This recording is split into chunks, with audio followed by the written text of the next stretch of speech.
je fais encore des petits exercices au niveau du ventre. Par exemple, au niveau du ventre, il y a un mouvement comme ça. Un mouvement comme ça au niveau du ventre, je sais pas si vous le voyez. Ça fait ça en fait. Ça fait ça au niveau du ventre.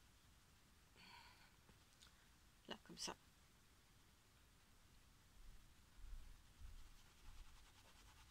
Ça peut faire ça aussi, ça peut faire plein de choses comme ça peut faire ça. En fait, c'est toujours...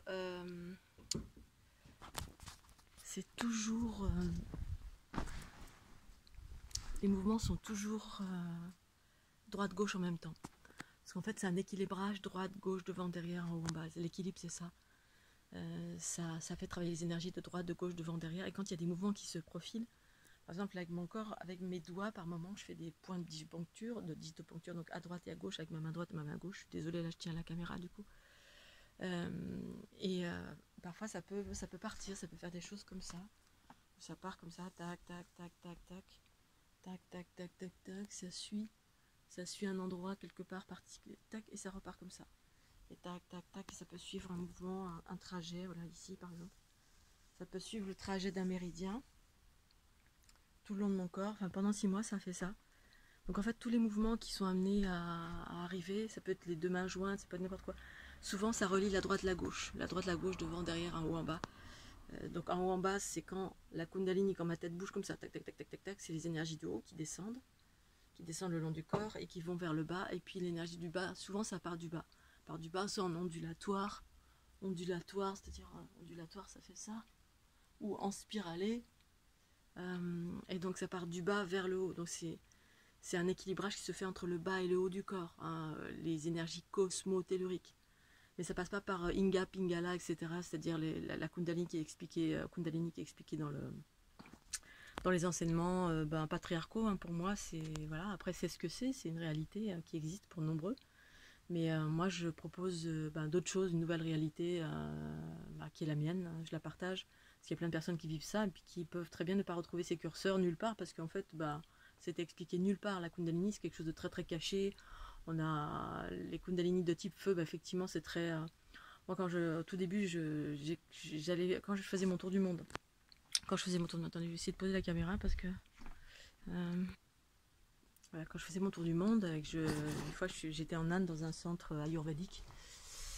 Et puis je savais que je vivais la Kundalini et j'en parle j'ai un échange à partage avec le directeur du centre qui me dit, oh là là, mais il faudrait que tu consultes un maître, il n'y a qu'un maître, un gourou qui peut t'aider, etc. Normalement, la Kundalini, ça se transmet de gourou en gourou, de maître à élève.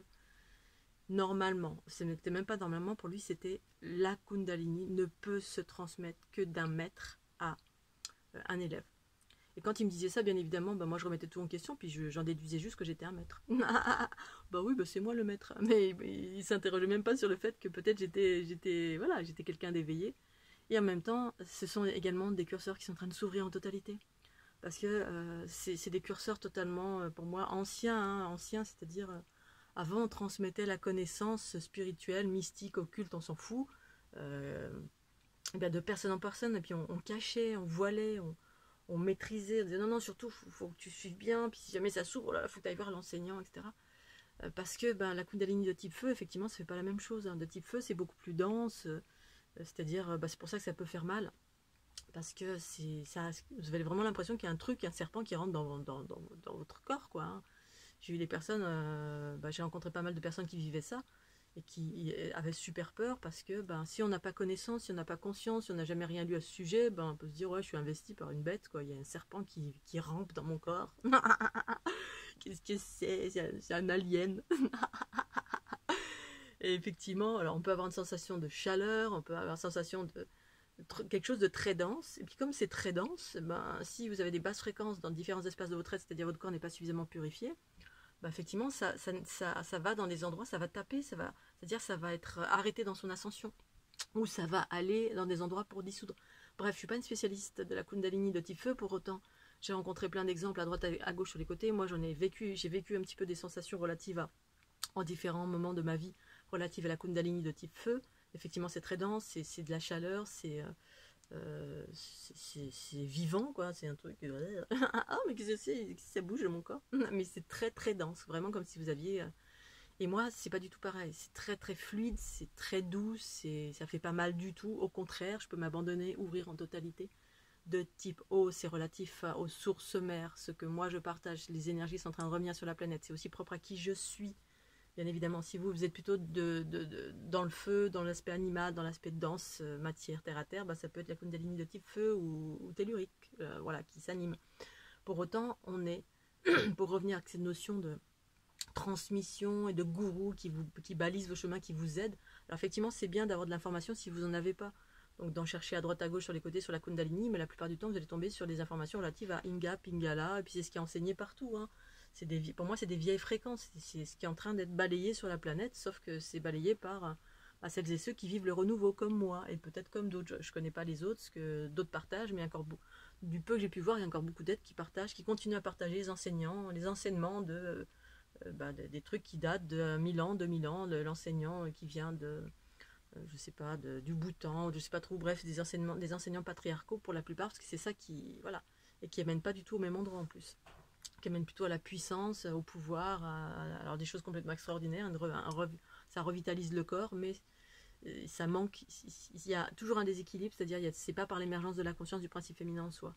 Et pour moi, le renouveau, c'est le principe féminin en soi, c'est-à-dire le cœur qui doit diriger tous les symptômes au niveau du corps, parce que sinon ça amène à un moment donné vers des positionnements de pouvoir, on peut encore chuter, déséquilibré, parce que c'est la sagesse en soi qui doit diriger, non pas essentiellement le corps qui, dans sa toute puissance, hein, parce que le corps animal, un animal, vous le voyez, ce sont des êtres qui régénèrent très très vite. Hein. Là, j'ai vu le chat la dernière fois, il y avait un truc à l'œil, il avait un bobo, ça cicatrise très très vite. Donc c'est plutôt ça qui est prioritaire en soi. L'idée, c'est d'être dans l'équilibre, pour moi en tout cas, et dirigé par le principe féminin. Sinon, on chute à un moment donné dans les travers qui peuvent potentiellement encore exister, parce que c'est le corps qui va être en priorité. Bref, pour revenir aux enseignants qui balisent vos chemins, oui, effectivement. Encore récemment, moi, quand je faisais mon tour du monde, le gars, il pouvait pas imaginer un seul instant, parce qu'il était conditionné dans les enseignements hindous, pardon, qui disait que il y a qu'un seul un maître peut te transmettre la Kundalini. Hein. Qu'elle surgisse comme ça, c'était pas possible. Alors qu'en fait, tout est en train de se modifier. Les hautes fréquences font que des Kundalini s'activent de partout. Il y a même des êtres, les jeunes éveillés, indigos, la plupart du temps, ils ont des Kundalini actives, mais ils mettent pas de mots dessus. En fait, en gros, c'est juste, ils ont de la vitalité, ils ont de la clairvoyance, ils ont de la fluidité. Bon, après, il y a mille et une Kundalini, bien sûr. Enfin, mille et une. Moi, je les limite à deux. Hein. C'est comme ça ou comme ça. Puis après, il y a tous les curseurs entre. Eh bien, voilà, il y en a qui, surtout en ce moment, voilà, ça s'active tout seul pour de nombreuses personnes. Parce qu'on est dans on est dans cette fin de cycle évolutif où bien le processus de la Kundalini fait partie intégrante de l'éveil d'un individu vers son unité, vers son champ universel, vers sa connaissance universelle, vers ce qu'il ou elle est dans ses origines cosmiques, vers ses potentiels, vers la guérison, mais c'est les personnes qui sont prêtes plus ou moins. Mes codes font ça, en fait, ça anime, ça active, ça accélère, c'est un processus qui est très simple, sauf qu'avant on l'expliquait pas de la même façon, on l'expliquait d'une façon un peu magique, un peu occulte, un peu, faut que tu médites, que tu fasses de la méditation pendant 15 ans, ou c'est pas le cas forcément, ça a été mon cas moi, j'ai fait beaucoup de méditation, mais ça n'a pas été pendant 10 ans, 15 ans, où j'ai pas été médité pendant 30 ans dans une grotte, comme le faisaient avant les maîtres, parce qu'effectivement, avant c'était plus compliqué, l'énergie était plus dense au niveau de la planète. Et justement, en fin de cycle évolutif, l'énergie s'accélère, et du coup, ça facilite l'émergence de la conscience. De la conscience, et non pas du corps et des pouvoirs du corps. Avant, c'était ça, c'est les pouvoirs du corps, la densité en soi, tout ce qui est relatif aux glandes, parce que c'est des aspects en fait physiologiques, la glande pinéale, la glande pituitaire, etc. C'est tout ça qui est mis en évidence par les anciens enseignants, les gourous, qui partagent des pratiques qui sont ce qu'elles sont. Mais pour moi, c'est pas du tout ça. Et donc en Inde, ce gars, il me disait, voilà, il faut que tu consultes patin, couffin, parce que j'avais des bobos, mais en fait, mes bobos, j'avais mal, en fait. Hein, j'avais des douleurs pendant 6 mois, partout, surtout au niveau du ventre. Mais je savais, mais je doutais encore. Parce que quand vous avez très très mal quelque part, vous vous dites, ça y est, je vais mourir, j'ai le cancer, j'ai le scorbut, Puis là, j'avais aucune information parce que j'avais accès à aucun médecin. En faisant mon tour du monde, hein, j'essayais de temps en temps d'avoir... j'avais une amie qui était médecin, donc je lui avais envoyé des infos. Et puis en plus, vous avez toutes les basses fréquences des entités qui vous donnent des trucs pourris, qui vous disent « Oh, t'as le cancer, t'as ci, t'as ça ». Ça, c'est les basses influences qui veulent vous tirer vers le bas, alors qu'en fait, vous vivez un processus d'ouverture. Et moi, j'étais en train de transformer tout simplement. J'avais mal au ventre parce que j'absorbais les fréquences du féminin sur toute la planète, partout où je passais, du féminin qui a été bafoué, violé, bref, parce que justement, c'est ça qui est en train de ressurgir, qui devait être recyclé pour permettre au principe féminin de renaître et à sa vraie nature, hein, sur la planète, en qualité de conscience originelle, source, qui permet l'unité, l'harmonie, et qui a été bafoué pendant des millénaires par tout ce qu'on sait, hein, le viol, les agressions, et du coup ce qui fait que le ventre des femmes était complètement, d'une façon planétaire, a été complètement barré, occulté, et c'est là où s'incarne en fait la conscience cosmique en soi. Dans mes soins, c'est là où ça s'incarne. Dans la fleur de l'unité, le centre de la fleur de l'unité, c'est là au niveau du ventre, en dessous du ventre, presque plus proche du pelvis que... Alors certains vont appeler ça le hara parce qu'ils vont ramener ça à des choses connues. Moi, je ramène ça à rien de connu. À un moment donné, je parlais un petit peu du hara, mais j'ai fait une vidéo à un moment donné sur la déesse androgyne, les fonctionnements, etc. Et puis, je parlais de la porte 10. La porte 10, le pelvis. L-is, c'est souvent... Ce point est plus proche du sexe, entre le sexe et le nombril, mais plus proche du sexe, du pelvis. Voilà, bon, c'est ce que c'est. Pour en revenir à la Kundalini, et bien effectivement, avant, ça se transmettait, puis même encore maintenant, ça continue, hein, toutes les lignées patriarcales, tous les enseignements patriarcaux, c'est-à-dire ce qu'on a appris à l'école, à travers des diplômes, ou à travers le maître Fushi, le maître Mugwai, ou le maître, on s'en fout, et bien c'est des choses, la plupart du temps, c'est patriarcal. Et là, encore récemment,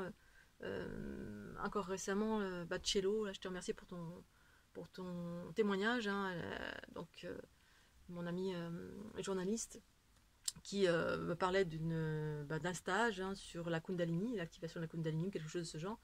Puis elle a commencé à vivre des choses extraordinaires qu'elle sentait en elle comme étant juste bon, etc. Et l'enseignant est arrivé en me disant stop, t'arrêtes tout ça, tu arrêtes.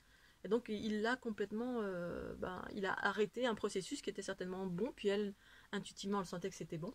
Et là, plutôt, au lieu de se faire confiance, eh bien, on va être bridé par un être qui, peut-être, n'a aucune connaissance de ce que vous vivez, hein. Il va associer ça à Inga, Pingala, à certaines choses, qu'il y a une connaissance, bien sûr, hein. Mais comme tout est en train de renaître, qu'il y a plein de nouvelles choses, les anciens enseignants n'ont aucune connaissance de cette nouvelle façon de fonctionner, hein. Kundalini de type O, de type O. Moi, je l'ai indiqué, je l'ai exprimé comme ça parce que c'est ma conscience qui exprime comme ça.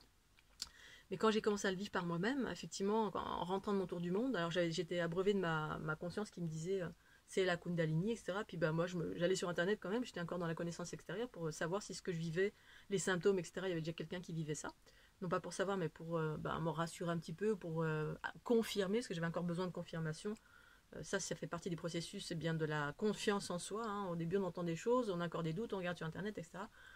Et puis, tout ça pour dire que voilà, j'ai vu qu'effectivement les mouvements spontanés faisaient partie, mais il y avait encore plein d'informations. Il y a des gens qui sont venus vers moi en me disant oui, mais non, ça c'est le début, c'est à peine quand les trucs s'animent avant la Kundalini, alors qu'en fait, pas du tout. Et en fait, j'ai vu, il y a un gars qui vivait, j'ai vu dans un ouvrage, donc à l'époque je lisais encore un petit peu, et c'était David Icke, qui est un auteur qui a écrit un pavé gros comme ça, de tout et de rien. Ça parle beaucoup d'énergie reptilienne. Enfin bref, c'est un être qui s'est éveillé avec les symptômes propres à qui il est. Parce que chacun a des symptômes propres à qui nous sommes. Et puis après, on déploie une réalité qui est propre à qui nous sommes, où on en est, tout ce par quoi on est encore, voilà, c'est propre à chacun. Et donc, lui, à un moment donné, il parle de symptômes d'éveil de la Kundalini, et ça correspondait pratiquement de la même façon que moi. C'était presque pareil. Voilà, c'est ce gros tube qui entoure l'individu, avec le haut, bas, les bras en croix, etc. Étonnamment, lui, il avait vécu ça à la porte Aramumuru, sur les abords du lac Titicaca. Et moi, je suis passée là-bas, en fait. Je suis passée en plein d'endroits, effectivement, pendant mon tour du monde. Et donc ça a activé fortement ma Kundalini, bien évidemment, hein, parce que je suis allée sur des zones de générateurs qui étaient en lien avec ma conscience cosmique. Certains vont aller au même endroit, ils vont pas être en lien avec ça, parce que partout où vous passez, que ce soit Stonehenge, que ce soit Yellowstone, que ce soit Mont Shasta, je sais pas, quels que soient les endroits, là, vous allez capter la fréquence avec laquelle vous êtes la plus proche. Hein, c'est-à-dire, voilà, même si vous êtes en recherche de, si vous êtes dans les maîtres ascensionnés, vous allez capter ça. Si vous êtes dans la quête de la source pure de votre être, vous allez capter une fréquence qui est propre à la source pure de votre être. Donc chacun va vivre des choses différentes, plus ou moins mystiques, ou de l'ordre de la conscience, ou de l'ordre de la conscience cosmique, parce que c'est propre à qui nous sommes, d'où nous venons, et puis là où on en est dans notre évolution, hein. Il y en a qui restent dans les zones astrales comme ça, d'autres qui vont là, puis ensuite on évolue au fur et à mesure en fonction de ce qu'on est venu faire sur la planète, ou quand on est en recherche de l'espace le plus élevé de son être, c'est ça qu'on trouve plus ou moins. Et moi j'étais en quête de l'espace le plus élevé de mon être. J'avais abandonné une multitude de choses relatives aux connaissances, aux croyances, tout ce que j'avais traversé comment dire, comme environnement New Age, spirituel, quel qu'il soit. J'ai tracé. Et j'ai su pourquoi je devais tracer, parce que je passais dans ces espaces pour m'éveiller à certaines choses de mon être, certains espaces de mon être, mais aussi pour transcender tous ces espaces, c'est-à-dire pour les recycler tous ces espaces qui existent sur la planète et qui sont en lien avec le passé en fait. Le passé, des choses qui vont se balayer progressivement, en le balayant vous-même, en vous, par vous, pour vous, en ayant accès aux espaces les plus purs de votre être qui sont plutôt dans la neutralité, dans un renouveau qui s'exprime à travers vous. Et donc la Kundalini, voilà, c'est quelque chose de merveilleux, c'est fluide pour moi, c'est vraiment un barattage, c'est-à-dire déséquilibrage droite, gauche, devant, derrière, en haut, en bas. Ça passe par une pratique bien évidemment, voilà, il y a les codes de la fleur de l'unité de cristal ici qui informent sur les bases des archétypes, des nouveaux modèles en soi, et puis ensuite il y a votre propre pratique à accompagner, voilà, vous pouvez, ça va vous amener vers des nouvelles pratiques méditatives, de respiration. Alors, la dernière fois je parlais du fait que j'avais effectivement modifié ma respiration, j'avais retrouvé une respiration au niveau du ventre, mais personnellement je propose également des respirations sur mon site, des respirations cellulaires, mais je suis passée d'abord par une respiration ventrale. C'est-à-dire j'ai pris conscience en ayant des pratiques de passer de la respiration au niveau du thorax à la respiration au niveau du ventre. Et là déjà c'est le début de quelque chose, c'est-à-dire on commence à abonder et remettre la conscience au niveau du ventre. Le ventre, c'est le cerveau, c'est un autre espace. Le ventre, pour moi, c'est le cœur de l'être. C'est là où il y a effectivement, il y a des médecins, des scientifiques qui ont expliqué que le ventre, les intestins, c'était là où il y avait le plus de neurones. Ils avaient trouvé plus de neurones que dans le cerveau. Je suis entièrement d'accord avec ça. Pour moi, tout passe par le ventre en priorité. C'est-à-dire qu'il y a vraiment une réouverture au niveau du ventre pendant tout mon tour du monde, pour ensuite que le ventre se reconnecte à la gorge, pour pouvoir exprimer, que ça circule, parce qu'au niveau des femmes, on a été bafoué à tous les niveaux. Le bassin, le sacrum, c'est pour ça, là, je suis en train de, ma Kundalini s'active d'une façon différente et nouvelle, pour réouvrir cet espace qui s'était ouvert en 2012, et puis qui s'est refermé en ayant une relation de couple. Et quand ça s'est refermé, je l'ai su, je l'ai senti, ça c'était bon. J'ai accueilli parce que c'était le fruit de ma volonté, la volonté de mon ego, qui a voulu être en couple alors que toute ma guidance me disait non. Donc voilà, ça s'est refermé parce que y a des conséquences à chacun de nos choix, surtout quand on est en train de déployer des choses qui sont vastes et que on n'a pas écouté, la voix intérieure entre guillemets. Bon, ça fait partie des expériences, c'est comme ça. Voilà, donc pour la Kundalini, ayez confiance, ne nourrissez pas la peur. Le propre en fait de l'éveil, l'unité, le bien-être, la conscience universelle source qui émerge en soi. La base en fait, c'est dépasser vos peurs. Si vous avez encore plein de peurs, vous n'êtes pas encore prêt. Si vous êtes dans la peur d'une multitude de choses, des entités, du lendemain, de ci, de là, bref, des araignées, des fourmis, de ci, de là, bref. Si vous avez encore des peurs, vous n'êtes pas prêt. Travaillez sur vos peurs, pacifiez vos peurs. Ça vous met dans un état d'ouverture et d'accès au champ universel source en vous qui vous donne tout le temps la clarté, des solutions. Si vous êtes guidé par la peur, parce qu'en fait la conscience en soi, elle donne toujours des solutions. Comme moi au début les entités venaient vers moi, j'y percevais pas comme quelque chose de méchant, c'était ok, c'est comme un être qui est en face de vous, qui est en colère et qui est dans des choses difficiles comme ça, très violentes. Et puis quand vous regardez avec la conscience elle voit l'aspect positif, c'est-à-dire elle voit la source de cette violence, la source du chaos. Et la source du chaos, c'est que chez un être, elle va voir, oui, il est en colère parce que il a été battu, oui, c'est un pédophile parce que il a été abusé. Et du coup, ça vient toucher cet espace, du coup, ça déploie l'espace d'amour en vous, Donc ça, vous le faites pour vous-même et puis vous le faites ensuite à l'extérieur de vous. Donc travailler sur les peurs, bref, c'est une multitude de choses. Mais pour en revenir à la Kundalini, puisque effectivement, c'est la finalité, c'est ce qui se passe à l'heure actuelle sur la planète. Il y a plein d'êtres qui s'éveillent, donc n'ayez pas peur. Abrogez-vous des anciennes choses, c'est-à-dire prenez conscience que il y a beaucoup de pratiques qui sont patriarcales, qui sont désuètes en totalité.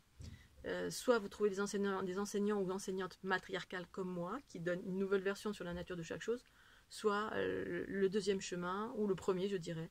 Écoutez-vous, la connaissance universelle en vous, vos intuitions.